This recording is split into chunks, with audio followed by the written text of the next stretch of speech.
Hello, Bojo, Jean-Paul Rastul, Nadishnikas, Wajashk Nadodam, Okigandat, Menacing Nadonji, Nishnabé and Dao, Waymidagoshi and Dao. It is a great honor and privilege to welcome you to the first of our series for this year, for our Gamajitamin series, where we are looking at Indigenous community partnerships. And joining us today is our special guest, Larissa Gorecki from the Toronto Catholic District School Board. And we also have Angela Nardozzi, who is our consultant and coach with Listen and Learn, who is wonderfully hosting us. And if there's any tech issues, the great Danny is presiding over that.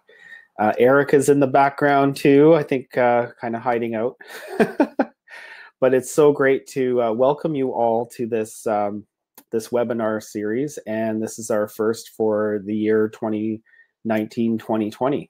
And we're trying to respond to the kinds of issues that educators want to hear about from all across Turtle Island. And it seems like we have people participating from many different regions. So thank you for taking time out of your busy day and making time for this. We're going to go for about an hour, and there'll be some room for questions. Don't hesitate to put some of your questions in the chat, and we'll be monitoring that and making sure to get some of those questions to put to Larissa. But Larissa has a presentation to present as well. So without too much further ado, I'd like to get to a quick round of intros, and then we'll get started. Also want to thank our sponsor, the Social Sciences and Humanities Research Council of Canada, who funded in part this webinar series and research related to this topic of bringing Indigenous perspectives into teaching practice wherever we are. And so we're looking at that. We have a study, and there's some questions related to the study. If you signed in for the webinar series, we hope you'll take a few moments to just answer some quick questions. All right, so I guess we have time for some introductions. And we'll go to our, well, I was going to say to my right, but that's our Coast Salish way here. So I'm Anishinaabe from Ontario. I've moved out to Lekwungen territory, and I've been having to adjust to our circles going in an opposite direction to how Anishinaabe do it. So I'll pass it along. Hello, John Paul. Thanks for that wonderful introduction.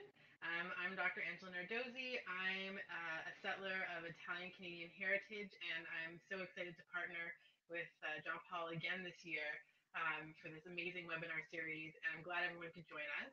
I just want to, before we introduce Larissa, who we're so excited to have with us today, I just want to let you know we've had a few changes to our platform today. So I've noticed our presentation has been blinking on and off, and so if that happens, just bear with me as I put it back on and scroll back to where we are. But other than that, hopefully everyone could hear us and see us, and we look forward to your questions.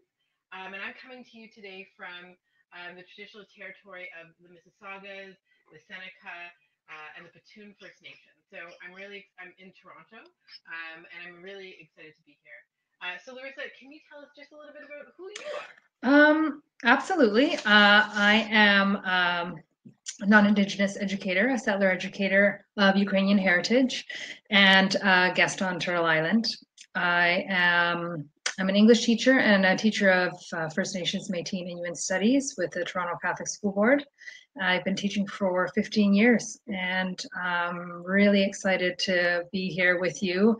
And I wanted to just take this opportunity to thank all of you, Jean-Paul, Angela, and Erica, for recognizing and acknowledging this important work that we all do tirelessly. And I believe that it's a part of history that we're making by having these conversations and by sharing them in this way. Thanks, Larissa. It's so true. You know, without further ado, we'd love to get you started. As I was explaining to us all, again, that happened, great. As I was explaining to us all before the webinar began, if there is any questions that we see or John Paul and I have, we're just going to put up our hands like this and Larissa's going to throw to us. So yeah, Larissa, again, bear with me in the slides, but go on ahead. Okay, we may have been paused. Did I miss the land acknowledgement at that point? Yeah, we did a little bit one, but if you want to talk about where you're coming from today, go on ahead. Oh, well, yes, as I said, I'm a guest on Turtle Island. I'm born and raised here on Treaty 13 land of the Mississaugas of the Credit and the Anishinaabe and the Wendat peoples. And like I said, I'm very honored to be here and a part of this. Just before I move on, I do have something on my screen that says stop sharing presentation or share your screen. Which one should I press? I think it's fine as it is now. I'm gonna ask Erica. Erica, if there's any problems with the slides, can you let us know in the admin chat? But I think we just you should just use the arrows on either side. Okay. Would you like to take over and start sharing? Yes, no? Okay. Great. So I've titled this presentation Journeying because that's indeed what it is. It's been a journey in Indigenous education for myself since 2013, and it's ongoing, but it has been not without difficulty, but also a journey full of kindness and generosity and a lot of learning. So I'm so happy to be sharing that with you. It's also meant to be a little bit of a teaser because I've included there a picture of a round dance that my students and I took part in Thunderchild First Nation in Saskatchewan. And that was on our final day there. And I also wanted to highlight that we were gifted beautiful ribbon skirts and ribbon shirts that we wore to this round dance. And it was just such a memorable experience. So more on that to come. I was happy to position myself, but I also wanted to mention that in my practice, in my teaching, I don't seek to be the voice of Indigenous peoples. Rather, it's our responsibility as educators to take this opportunity to change the way that First Nations, Métis, Inuit people are learned about and from in our education system.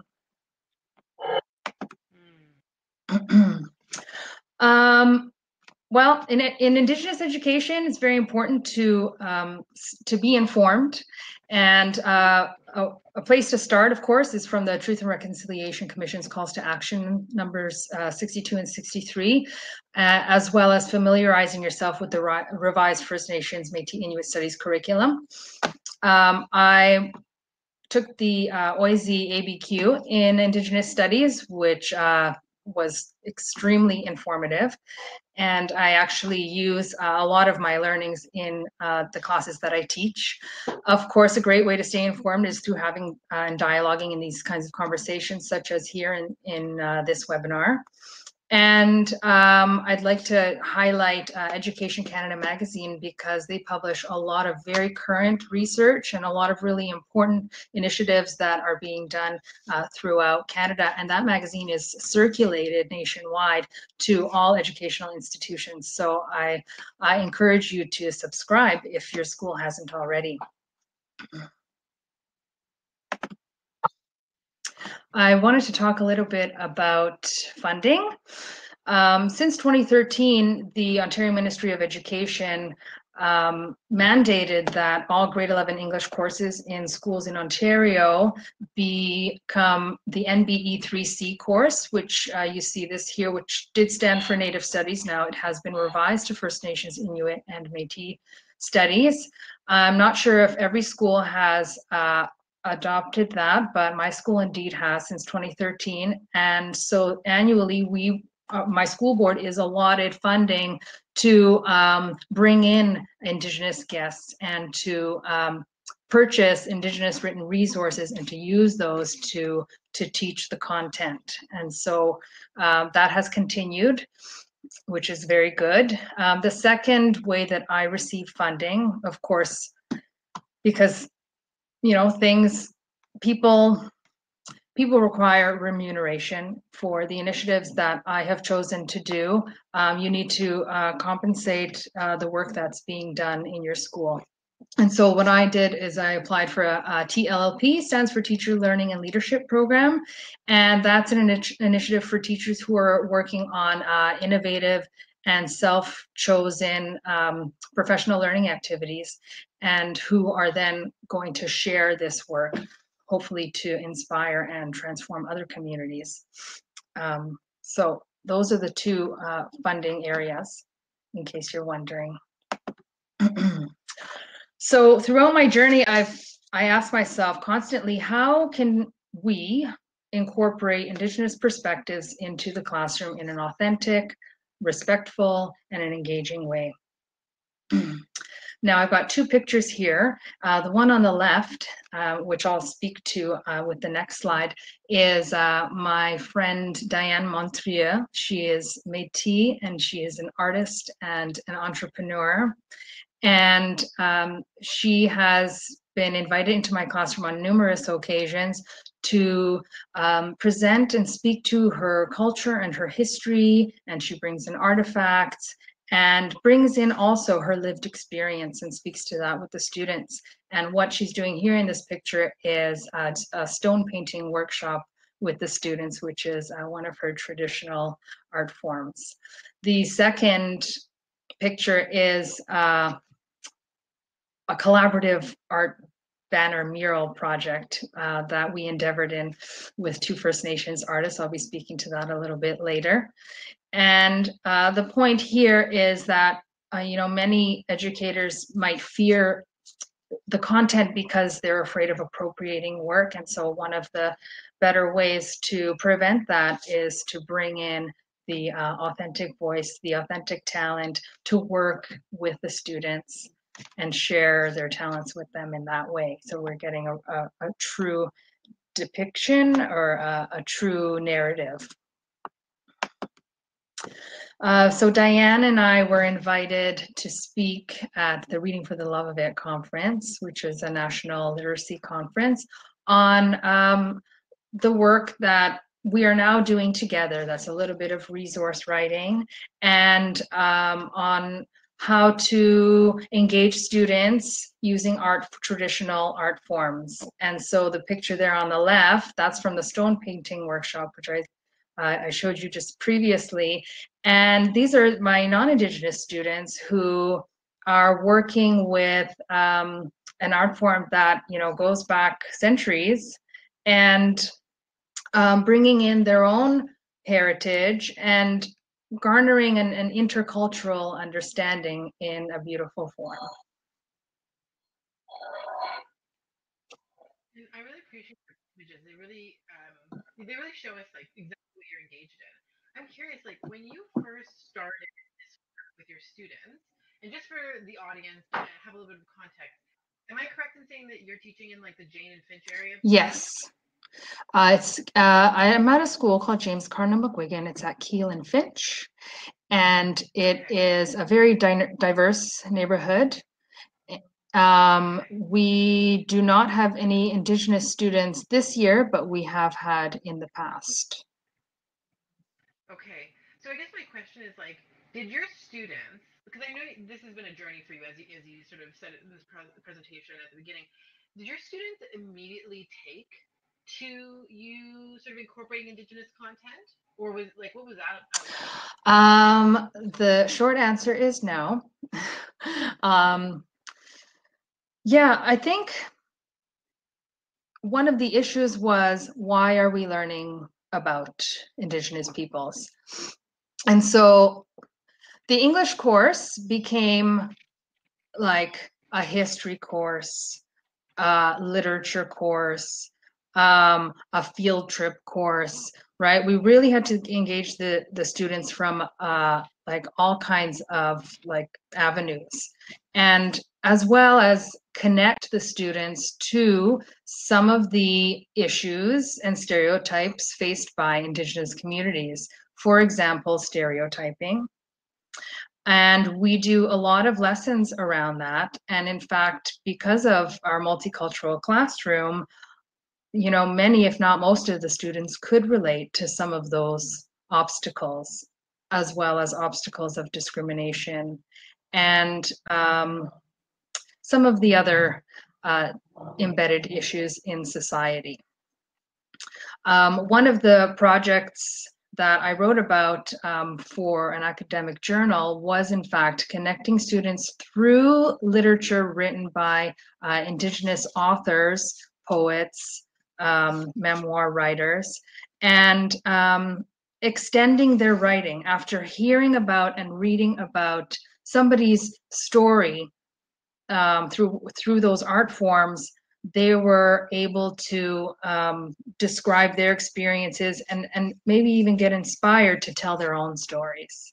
So, but you know, it's been a process, an ongoing process, and a learning journey for me too, because I didn't know as much as I know now.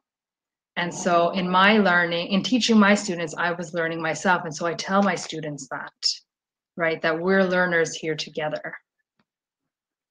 Thank you. And hopefully that mic issue is resolved on my end, everyone. Well, maybe not.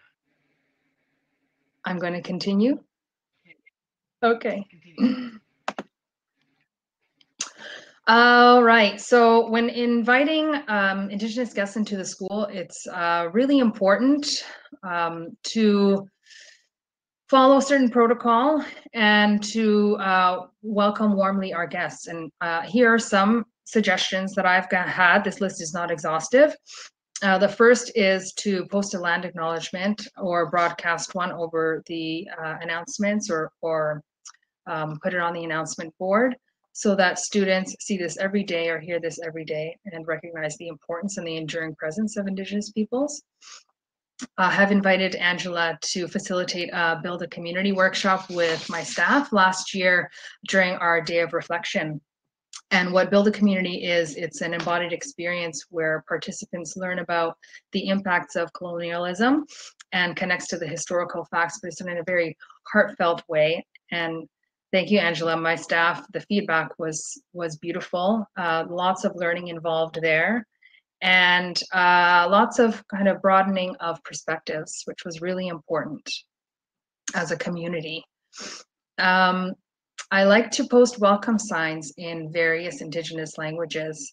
In our school board and in the public school board, we have diverse populations, and often the posters I see are not inclusive of Indigenous languages. You know, you'll see all kinds of welcome, bonjour, etc. And so if you have Indigenous people coming into your school, even if you do not, I think it's proper to include all languages. And if you'd like, after the presentation, I can show you where I got the list.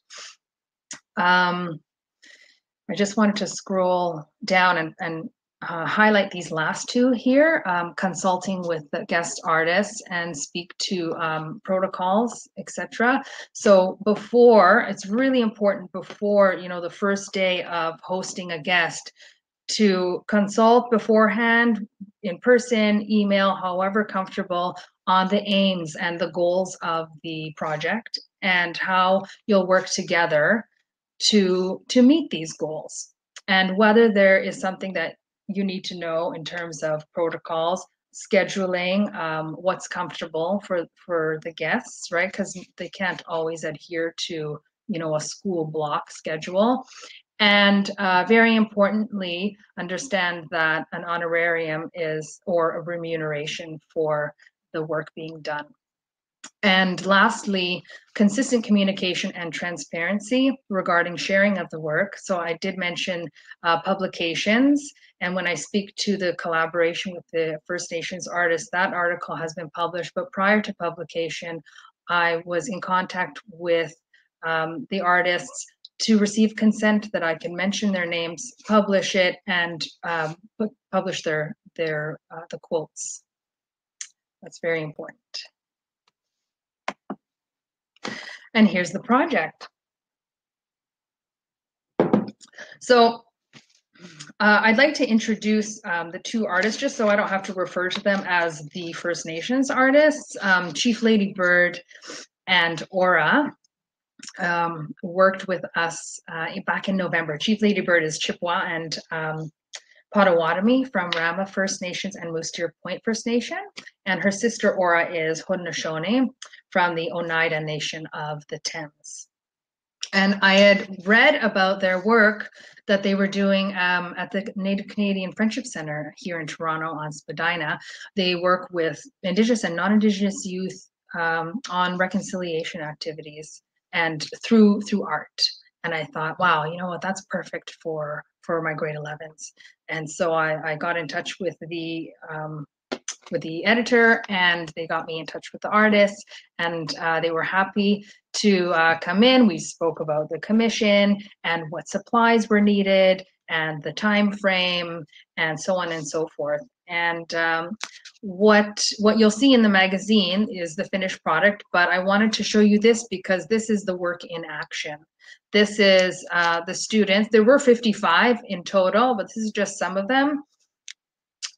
Working on these banners, collaborating on, okay, what should be showcased? What are we learning in class? What can, when people look at these, what story is going to be told?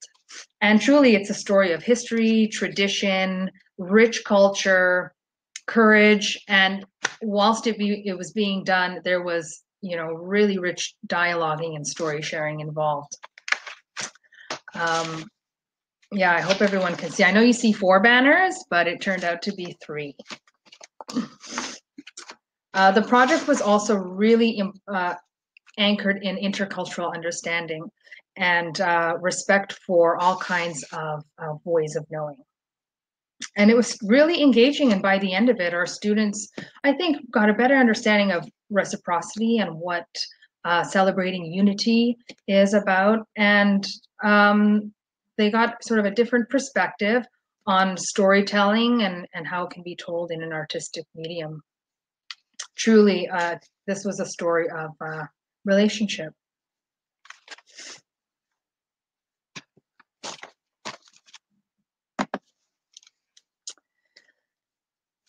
So on to our exchange that I mentioned at the beginning with the round dance. And so I just wanted to acknowledge the YMCA because I did receive the idea from a colleague of mine at the school board who was the head of Indigenous education. Her name is Vanessa Pinto. And she had done an exchange a few years back with a First Nations community out west. And she said, why don't you try this? You know, you're doing so much. Let's take the next step. And so I contacted Joanne Reinhold, who is the director of the Ontario YMCA program. And after writing a very short, I guess, proposal, she twinned us with the Saskatchewan Thunderchild First Nation.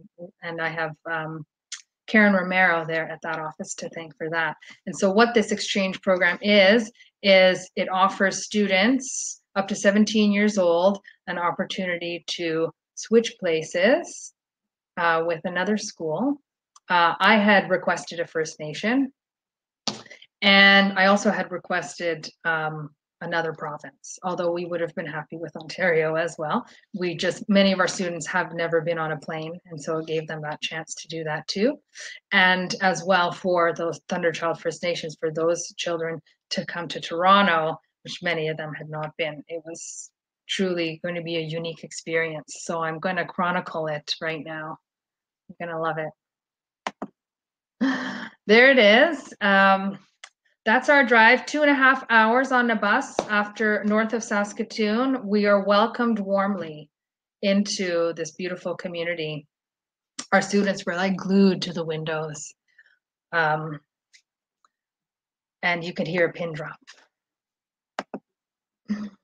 While we were there, we engaged in land-based learning activities. The program was called Mio Pimatsuin, which stands for Good Healthy Living. And this was a program that was begun by Leah Arcand and Lydia Sunchild and Skylar Walking Bear out in Thunderchild First Nation. And as you can see, we were out on the land a lot. We went in April. It was still winter, but we spent a lot of time hiking, connecting with the land, sharing circles, going out and building a teepee, stretching hides, and building fires. It was really incredible, real experiential, authentic learning. Inside the school, which was absolutely beautiful, the architecture was incredible. From an aerial view, we were told that the school itself is built in the shape of a turtle, and each I guess leg or arm represents one of the colors on the medicine wheel. And in the school are posted Cree traditional teachings, such as this one, Pisim. And I'm going to just, you probably can't see, but I believe they say respect, understanding, love, and life. And I'm sorry, but I can't read the last one. But these teachings were infused within and outside of the building. And it was immediate, the relationships that the students built with one another as soon as they met. We played cooperative games on the second day, and it was as if the students knew each other, had known each other for ages. And my students were like, "Miss, they're just like us." I'm like, I know. Yeah. And they shared stories, and they listened to music, and they watched videos, and they played tag, and they played basketball, and they talked about like celebrities. Like, it was so important for our students to see and also to come back with those stories and that knowledge so that they can share that that experience. And you know, it's just, I get a little bit emotional because that, aside from the land-based teaching, which was wonderful, that's what really stood out to me, was how quickly they just built those relationships, and they're still in touch today. So Thunderchild First Nation, not only did they, on the first day, the entire school shake each of our hands and say Tansei, which means welcome. Every single one of us, there were about 375 students and teachers. But on the fourth day, they had a mini powwow for us, and all dressed in their homemade regalia, dancing, dancing, but their dance, of course, is an art form in many ways, and no YouTube video in my classroom can do justice to the real life event. So it was spectacular, and we were so honored that they did something like that for us. This was on our hike. Kids will be kids. I was walking behind them, and I overheard a little bit of their conversation, and they were talking about different ways that they do dishes. I love it. Out in Saskatchewan, in the wilderness.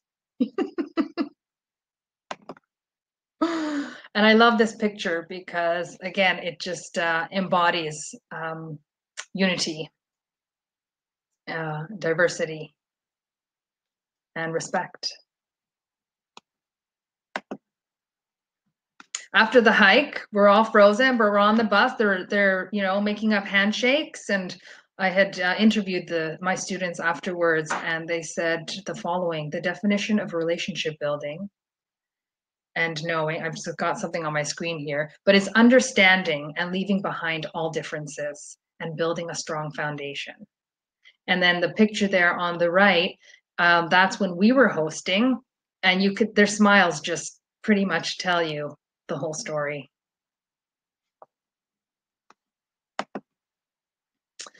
What I've included here, and which I hope you will come back to and find these links, are 3 published articles while we were in Thunderchild First Nations. 3 reporters had gotten in contact with the facilitator there saying, can we please interview your students and Thunderchild students. We would love to hear and broadcast the experience. And this is not only to show the relationship that's been built, but to encourage other First Nations in those areas and beyond to take part in such an important exchange. One is Eagle Feather News, one is Battlefords Now, and I'm not sure what the third one is, but yeah, it tells you pretty much, it details the entire experience. Yes. Can you hear me now? Oh yeah, baby. Larissa, can maybe we make perhaps this slide and some others available to folks when I do the email out later with the final Absolutely. video? Yes. Okay, so folks who are watching now, you're all going to get a copy of this video afterwards, the YouTube link, and I'll send these out as well. Larissa, just a question that's coming up from the chat. I think it's a little bit, this is what you were talking about earlier, but like bear with us for a second. The question was, when working with Indigenous partners, how do you go about payment? Was it through the TLLP? Yes. So when that budget is received, it goes to the board liaison accountant. And so prior to inviting the guest, they will invoice us. And if they don't, then I guess I discuss with other educators what a proper honorarium amount is. And I ask, that's a good question. And I ask my secretary to, you know, make up the check, and then that comes out of the account from the board. And then a follow-up from the same person asking, you know, do you give tobacco? Like what's that about? Like, how do you navigate that? Well, I have heard that is proper protocol. I have in my classroom the medicines, and I do ask, as do some of the guests, whether we would like to participate in a smudge. And at the same time, I do offer tobacco. Some guests have declined and refused. It was more at Thunderchild First Nation where the tobacco was offered. We participated in a sweat lodge, and any workshop guest that came to do an activity with our students, we made sure to give to those guests the tobacco. That's been my experience. I hear you. I want to, there's two questions that have just come up. I'm going to jump ahead to the second one and then go back to the first one. So Cheryl's asking, just on this topic, since we're talking about honorariums and protocol, all these things. Cheryl said, I'm required to bring in Indigenous speakers into my classroom, but the honorarium amount is not very much, and I feel embarrassed to offer a low amount. Like, how might you suggest negotiating for larger honorariums? And I think I'm seeing John Paul, you know, going yes. John Paul, did you want to say something about this? I'm seeing you sort of nodding, just because I understand the question and the kind of uncomfortable situation you put yourself in when you are asking people to do something and then feeling like the institution isn't providing enough. So I understand where it's coming from. I don't know how to answer that exactly. I think we have to do a bit of educating work with our administrative people sometimes and say, this is disrespectful. We have to do more than this, and then find ways of pooling or from different pots and finding a way to make it work. But I think it starts with educating people about what is a good amount. Sometimes we've tied our amounts to what the local friendship center is able to do or recommends. Working in post-secondary institutions, there's usually some kind of a First Nation students support service, and they can advise us on what would be expected or would be the norm for certain kinds of activities. So it varies as well, right? Depending on what kind of activity you're requesting the person to do.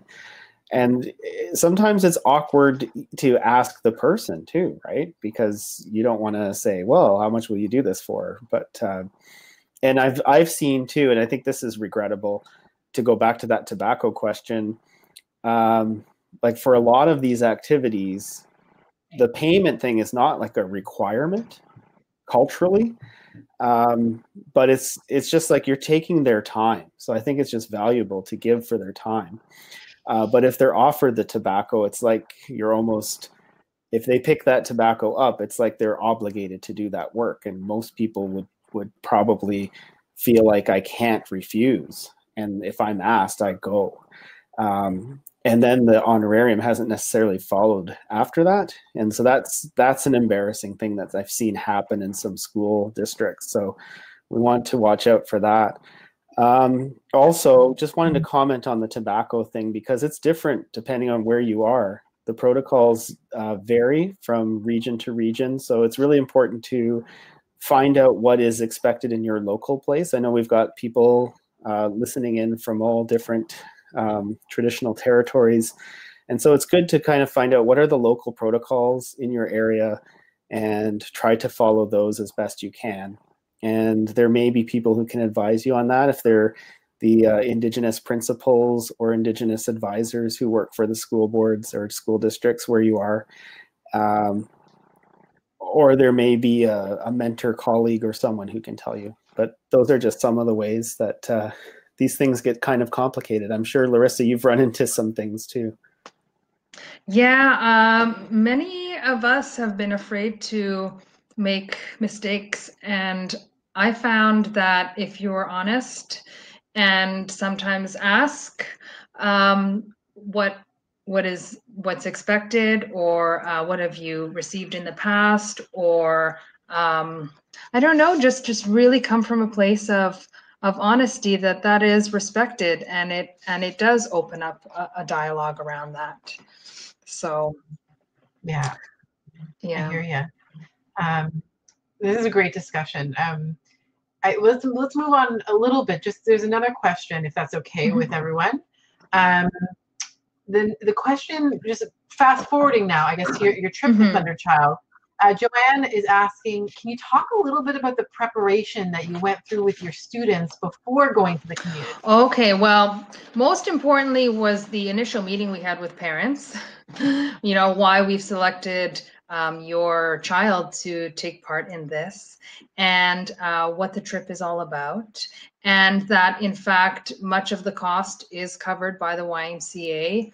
You know, thank you very much for that. That's one of the reasons it's such a wonderful program.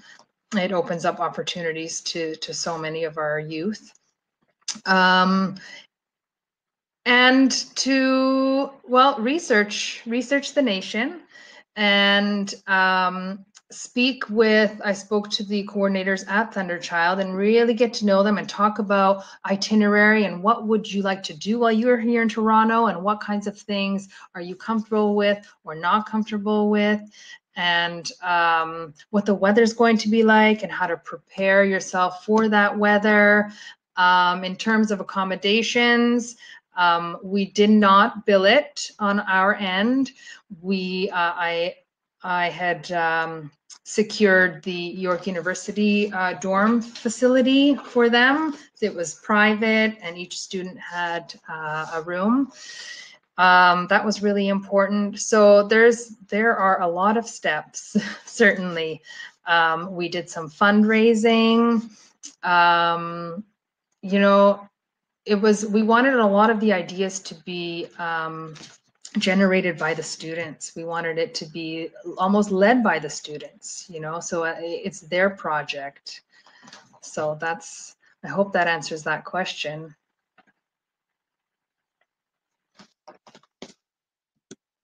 I want to show you some pictures. Yes.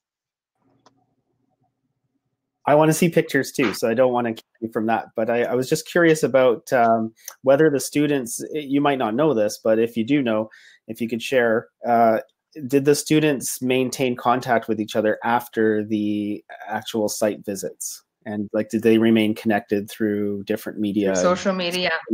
Absolutely. Absolutely. And I still teach a lot of those students. And we have pictures displayed on the walls. And we have some artwork by Thunderchild students up there. And like we speak to that all the time. And absolutely, like I'm in touch. I'm very good friends now with the teachers there. And so I talk about them all the time. And they're coming here for the Inspire conference. And you know, they'll tell me, oh, what's new with so and so and so and so. Some of the students were actually, many of the students from Thunderchild were in grade 12, so they have since moved to post-secondary or other. But we certainly are, if not with all, then with some. I think they want to come back. I think, well, both parties want to go back and visit one another.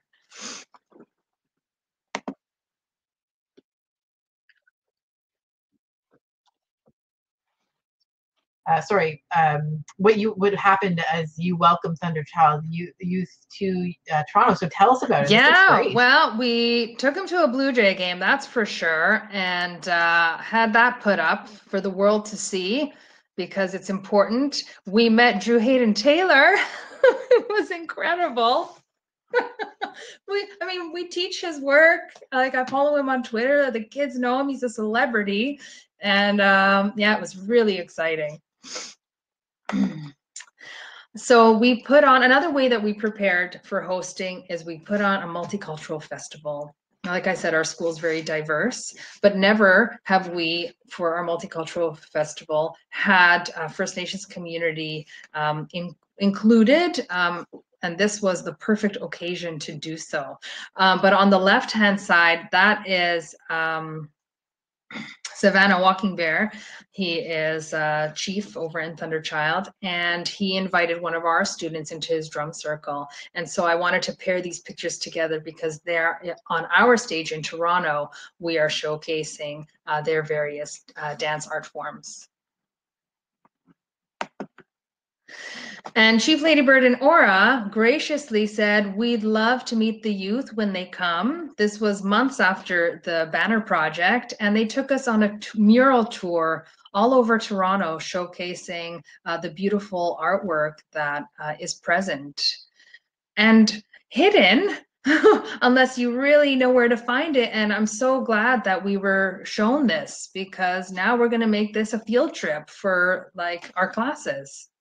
And for the Thunderchild youth, it was really important, I think, for them to see representation and presence in our city and to know that if and when they do return, that they are welcomed here and they are acknowledged. Oh, the CN Tower, the waterfront, just to see their faces. It's, I'm at a loss for words. The picture tells it all. So this is a video. I don't have time to share it, but I do want to share Raven's story, and I have her permission to do so. She is was a grade 12 student at Thunderchild. She is now graduated and is attending an art school out there in Saskatchewan. But she is an artist, and she wanted to paint us something and leave us a gift in our classroom, remembrance, so to speak. And but the beauty of this video is that, you know, over on the other side are other students painting canvases, and they're listening to like some pop song that they all know and love. And it's just like, to me, reconciliation. It's like hand in hand, like laughing. And I just want to show you her painting that I got up in my classroom. And I asked her to tell us how I can use this as a teaching tool. And she said, you know, focus on Neopimatsuin, which, as you see there on the left, and the medicine wheel, which again means good, healthy living, but to never forget our history, which is also showcased there. So thank you, Raven. I bought some beads and I asked the Thunderchild teachers, what do some of your students like to do as a hobby? And they said, why don't we have some of our students show your students how to make traditional bead? And they did. And, you know, they made us these lanyards and bracelets that they were wearing, you know, like more than a keepsake.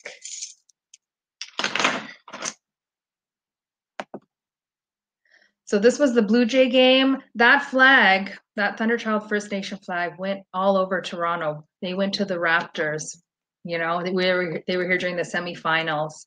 They went to the Blue Jay game. They went to the CN Tower. It was so proud, and I love that they were able to like show the city that they were here. I didn't make T-shirts. I ordered T-shirts. The Nation to Nation T-shirt, and on the bottom there we went to the CBC and they met Connie Walker, and as a gift to us we were made a drum out of deer hide.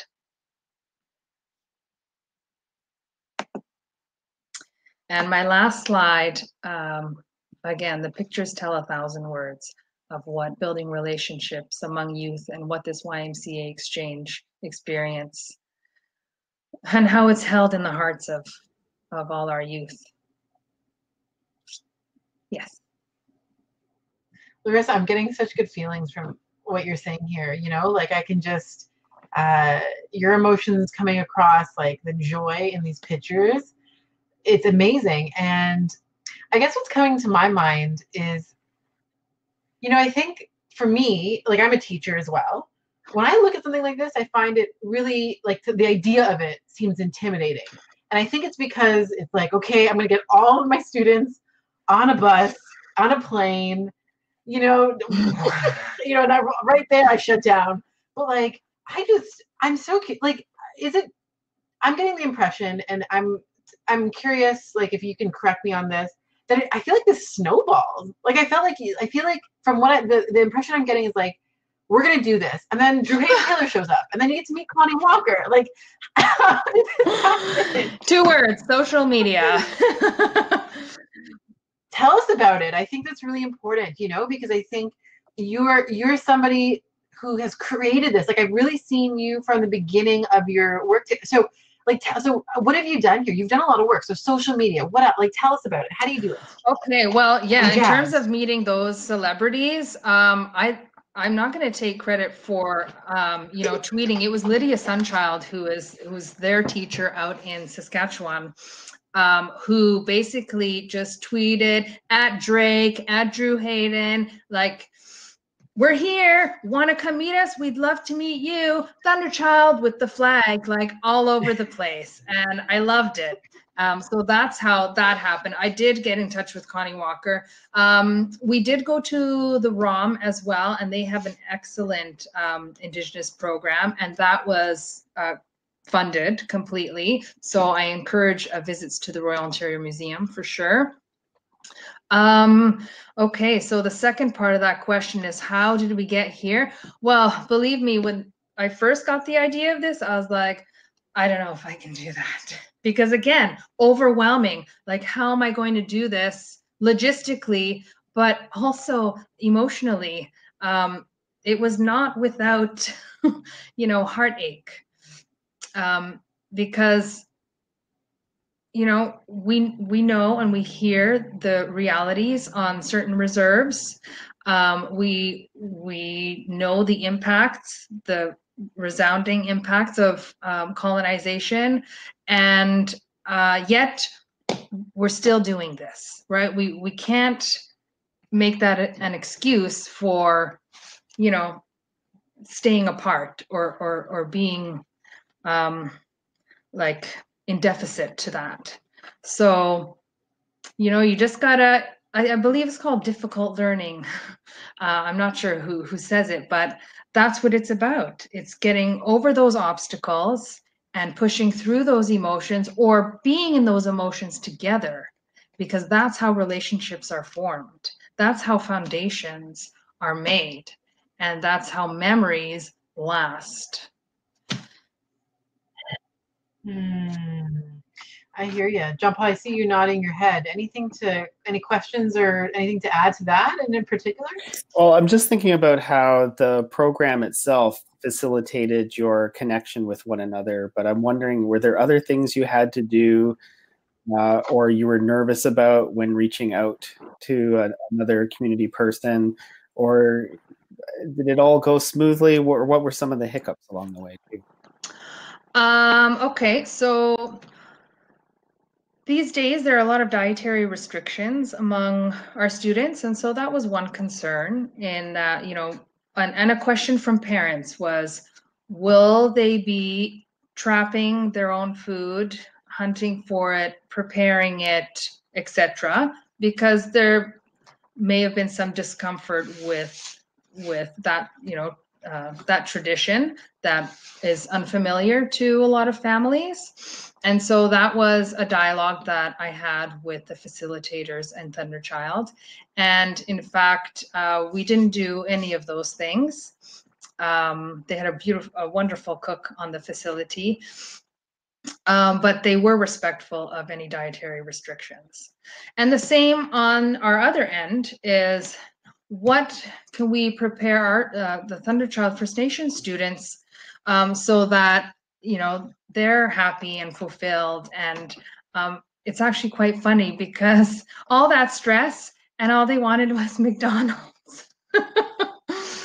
And understandably, there wasn't one anywhere near the reserve. So that was, I think, something you need to talk about because that's a necessity. I'm trying to think of any other hiccups per se. And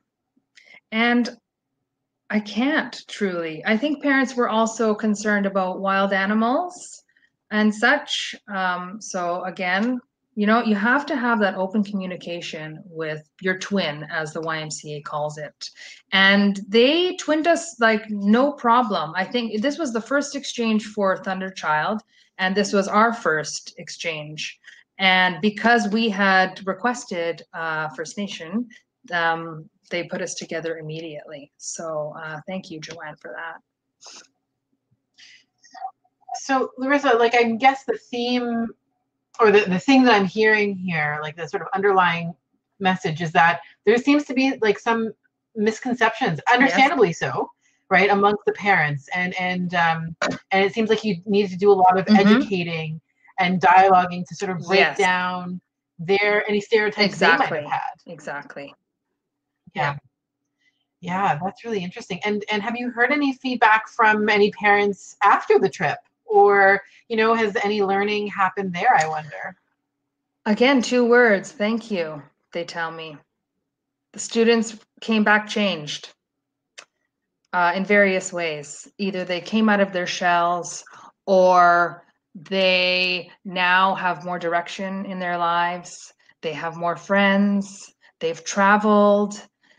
They understand what community is.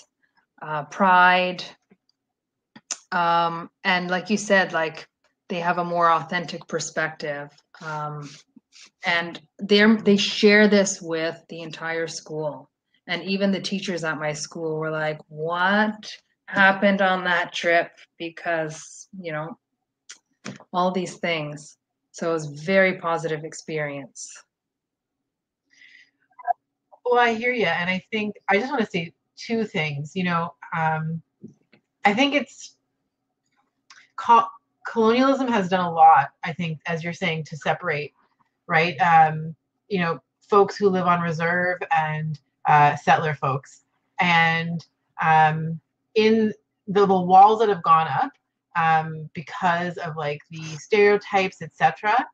I think they're very real, and I know in myself, like before traveling to community for the first time, I was like, yeah, I got this. And then I remember like all these negative things I'm like coming up in me, and I wasn't proud of it, but they're there. And I really appreciate how you dealt with things really head on in an open and honest and vulnerable way. And the second thing that I'm really taking from this is that what I'm seeing from these pictures and from your stories is that it really seems not to just have benefited your students as of like, let's go and let's see and like let's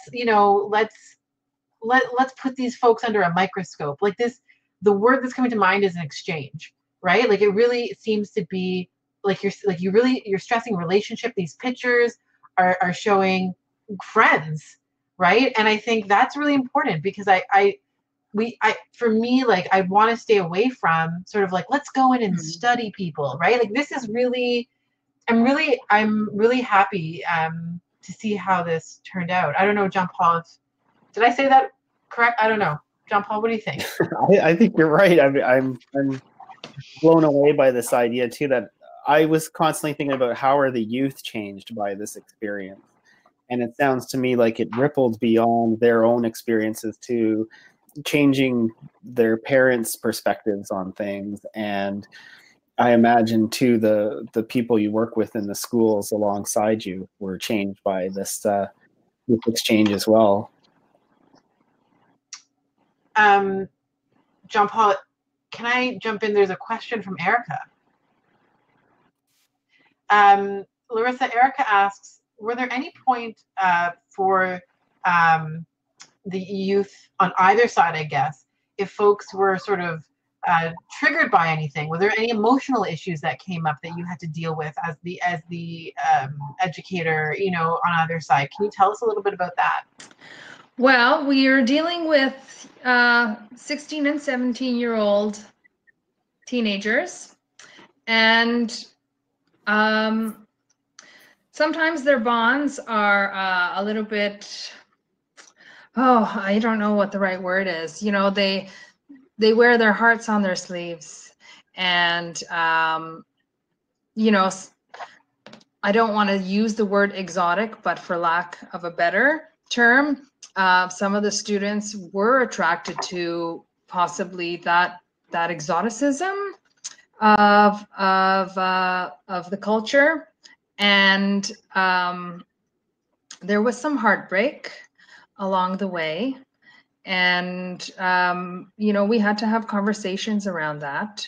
And I'm so happy that on our final morning, the teachers at Thunderchild facilitated a sharing circle that did get quite emotional, but it gave everyone a chance to honestly express themselves and their experience, and it was extremely positive despite some of the emotional hiccups. Yeah. Okay, I'm not sure if that's John Paul, did you? Yeah, you want to think? I'm curious about this question that was asked earlier. I want to go back to it and give Larissa a chance to respond. It's about the preparation that was involved with the students, like what you had to do with your students before going on the trip, so they were ready to meet each other. Well, they hadn't met previous to the initial meeting when we went there, but I guess in terms of like exposing them to as much of the culture as possible, all the students that came with me on the trip were in my Indigenous Studies course, where they learn about the history. They took part in Build a Community. I had Angela come back and work with my students in that. And we had been on a field trip or two. I believe we had Diane in. They worked with the artists and dialogued around themes that you saw in the banners there. So yeah, it truly was like we needed to educate them on all kinds of Indigenous cultures, protocols, and histories, and ways of knowing and being, so that they came in with like an open perspective. And yes, we did lesson plans on stereotyping, and I've talked about connecting the students to the literature, and that was the best way I think I knew how to prepare them for this. But in a way, how can you prepare them completely for something like this? Yeah, it's so true. It's so true. Friends, I can't believe it, but it's 7:59. Time flies when you're having fun, and randomly seeing pictures of Drew Hayden Taylor, which still can't get over. John Paul, is there any sort of final question you have for Larissa, or maybe a thought that you have as we close up today? The main thing I would want to say is just thank you for putting in all of the time, effort, and work that this would have taken to pull off. And I know that it's tricky sometimes when you give up that sense of control too. Like you were saying, you can prepare them and there's still things you're not prepared for. That is so true when you go on these kinds of journeys. So thanks for doing it. Thanks for sharing it with all of us tonight. And I really look forward to what other things you get up to going forward. We should have another check-in with you at some point and hear what else you're doing. Because I think every time we do a little bit, the next year we're like, okay, I can do a bit more than that. And you're constantly pushing and adding to what you do. So I encourage everyone to start where they are and push themselves to do a bit more. And you might just end up doing something crazy like running into Drew Hayden Taylor on the street. Exactly. And Connie Walker and all these great experiences and these youth from the community. My God, having met some Cree people from Thunderchild, I'm not surprised at all with the pride. That's amazing. Yeah. So great. Yeah. Thank you again for this opportunity. Thank you so much. It's great to share. So great to have you. So great. And so I guess this ends our first webinar of the year. I hope that folks, I saw there was a lot of conversation happening. Some friends were made, some board connections were made in the chat. Wonderful. Diane Montreuil, I'm not sure if I'm saying her last name correct. It was here and wanted to support your work, Larissa, that you've done together. And I just want to remind everyone, as you exit today, there is a survey that's associated with Dr. Ristol's research. So if you haven't participated, please do. And until next time, hopefully you all will join us in the coming months as we further explore these questions. And have a great evening, everyone. Thank you. Thank you. Have a good night, everyone. Bye. Good night. Good night.